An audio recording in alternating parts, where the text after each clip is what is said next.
Hello friends, in this video we are going to discuss about Juvenile Justice Board. This is very important topic from the exam point of view. तो let us discuss this topic.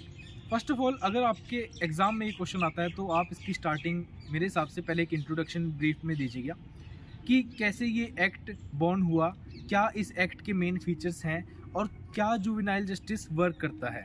So basically 2015 का ये जो act है juvenile justice and care and protection act, ये इसको पीछे छोड़ के आया है. ये जुवेनाइल जस्टिस एक्ट 2000 को पीछे छोड़ के आया है. ठीक है, तो इससे पहले काफ़ी यूनाइटेड नेशंस की कॉन्फ्रेंसेस हुई हैं जिससे हमने इसको ड्राइव किया है, लेकिन हम यहाँ पे 2015 के एक्ट की बात कर रहे हैं. जिस 2012 के निर्भया कांड के बाद में जो हीनियस क्राइम की जो डेफिनेशन है वो यहाँ पे एक थोड़ा मोड़ लेके आती है, जो बेसिकली हमें ये बताती है कि आप पहले सेक्शन 15 में डील करते हैं इससे, फिर 18 क्लॉज 3 में से डील करते हैं.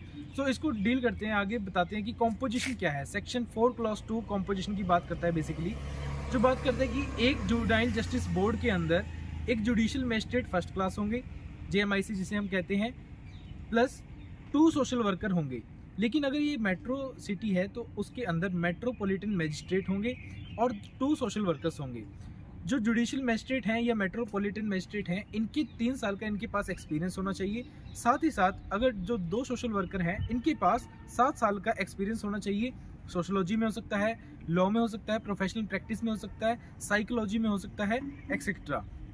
इसके बाद हम बात करते हैं पावर्स की. तो जुडिशियल मजिस्ट्रेट की और जो मेट्रोपॉलिटन मजिस्ट्रेट की जो पावर्स होती हैं, जिसे हम प्रिंसिपल मजिस्ट्रेट भी कहते हैं, इनकी पावर्स वही सेम रहती हैं एज प्रिस्क्राइब्ड इन CRPC 1973. इसके बाद अगर बात करें तो हमारे पास आता है क्वालिफिकेशन. क्वालिफिकेशन क्या होती हैं? इन मेंबर्स की और इन की क्वालिफिकेशन बेसिकली एक नेगेटिव मैनर में प्रोवाइड की गई है कि जैसे कि ये व्यक्ति किसी भी प्रकार से ह्यूमन ट्रैफिकिंग में इन्वॉल्व ना रहे हों पहले.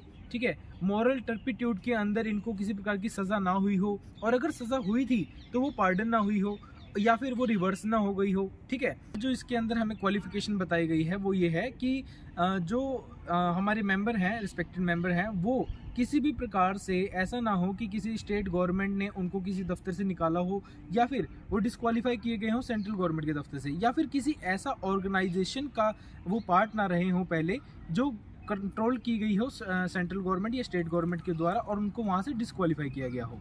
जो नेक्स्ट पॉइंट है, जो लास्ट इसकी क्वालिफिकेशन हमें बताई गई है, वो ये है कि जो हमारा रिस्पेक्टेड मेंबर है वो कभी भी चाइल्ड लेबर में उसने इंडल्ज ना किया हो, या फिर वो चाइल्ड ह्यूमन ट्रैफिकिंग में इंडल्ज ना रहा हो, चाइल्ड एब्यूज़ में ना रहा हो. ये बेसिकली इसकी क्वालिफिकेशन बताते हैं. इसके बाद बात की जाती है ट्रेनिंग की. ट्रेनिंग क्या होता है? जब ये मेंबर्स अपॉइंट हो जाते हैं तो एक इनकी इंडक्शन ट्रेनिंग होती है 60 दिन की, 60 डेज़ की. तो उसको इनको कंप्लीट करना होता है as soon as they appointed.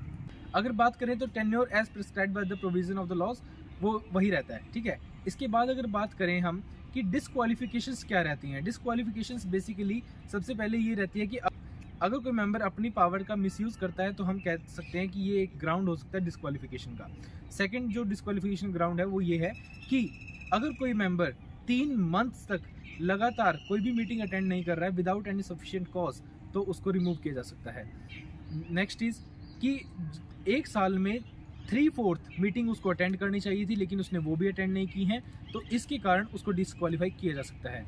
अगर कोई मेंबर, जो फोर्थ हमारा पॉइंट है, फोर्थ डिस्क्वालिफिकेशन ग्राउंड है, वो ये है कि अगर कोई मेंबर सेक्शन 4 क्लॉज 4 की क्वालिफिकेशंस की जो मैंने अभी आपको लिस्ट बताई थी उसके अंदर उनको कंप्लाई नहीं करता है, उनके साथ नहीं चलता है, तो भी उसको डिस्क्वालीफाई किया जा सकता है. अगर बात करें क्या इसके अंदर पावर्स रहती हैं और क्या इसके अंदर फंक्शंस रहते हैं. इस बोर्ड है उसके पास जो एरिया टेरिटोरियल है, जो उसकी जुरिस्डिक्शन है, उस एरिया में वो अपनी जुरिस्डिक्शन को एक्सरसाइज कर सकता है, पहली पावर है. दूसरी पावर है कि किस संदर्भ में वो इस चीज़ को एक्सरसाइज कर सकता है, तो चिल्ड्रन कॉन्फ्लिक्ट विद लॉस, इसी बेस पे वो इसको डील कर सकता है. जो नेक्स्ट हमारी पावर है वो ये है कि हाई कोर्ट और चिल्ड्रंस कोर्ट के पास जब ये मामला अपील या रिवीजन में जाता है तो उनके पास भी जुवेनाइल जस्टिस बोर्ड की पावर्स आ जाती हैं. अगर वो किसी हीनियस क्राइम से डील कर रहे हैं तो वो पहले सेक्शन 15 में एक इंक्वायरी करते हैं, जिसको हम प्रिलिमिनरी असेसमेंट कहते हैं, जिसके अंदर ये देखा जाता है कि जो बच्चा है मेंटली अडल्ट है कि नहीं, मेंटली साउंड माइंड से है या नहीं, ये देखा जाता है। इसके बाद 18 क्लॉज 3 के अंदर हम उस बच्चे को जो प्रोसीजर होता है वो हम उसका जो ट्रायल बेसिकली कहेंगे, जो उसकी प्रोसीडिंग कहेंगे, 18 क्लॉज 3 के अंदर यही बताया गया है कि वो अडल्ट की तरह ही चलेगा। Let us discuss some functions of juvenile justice board. So क्या फंक्शंस रहते हैं इसके अंदर बेसिकली जुवेनाइल जस्टिस बोर्ड का जो काम होता है वो एक सुपरवाइजरी फंक्शन का रहता है। जुवेनाइल जस्टिस बोर्ड बच्चे जहाँ पे रेजिडेंस में रह रहे हैं, जो ऑब्जर्वेशन होम्स हैं, उनका एक रेगुलर चेकअप रखते हैं। पुलिस ऑफिसर्स को ये डायरेक्ट करते हैं कि अगर एफआईआर ना की गई है तो एफआईआर नहीं की गई है तो एफआईआर जल्द से जल्द दर्ज करें बच्चे के नाम पे। और police officer juvenile justice board के पास ये पावर है कि वो किसी भी पुलिस ऑफिसर को और पुलिस स्टेशन को डायरेक्टली या चिल्ड्रन कोर्ट के द्वारा ऑर्डर करके ये कह सकते हैं कि आप उस बच्चे का जितना भी रिकॉर्ड है आपके पास उसको डिस्पोज ऑफ करिए, ठीक है। और इसके अंदर कुछ मेजरली जो फंक्शंस रहते हैं, जैसे कि बच्चे को बेल ग्रांट करना, लीगल एड प्रोवाइड करना, अगर बच्चा अपनी भाषा नहीं समझ पा रहा है, अपनी भाषा को व्यक्त नहीं कर पा रहा है, तो उसको एक लीगल ट्रांसलेटर प्रोवाइड करना एंड एक्सेट्रा। Thank you. कितनी देर की बनी है?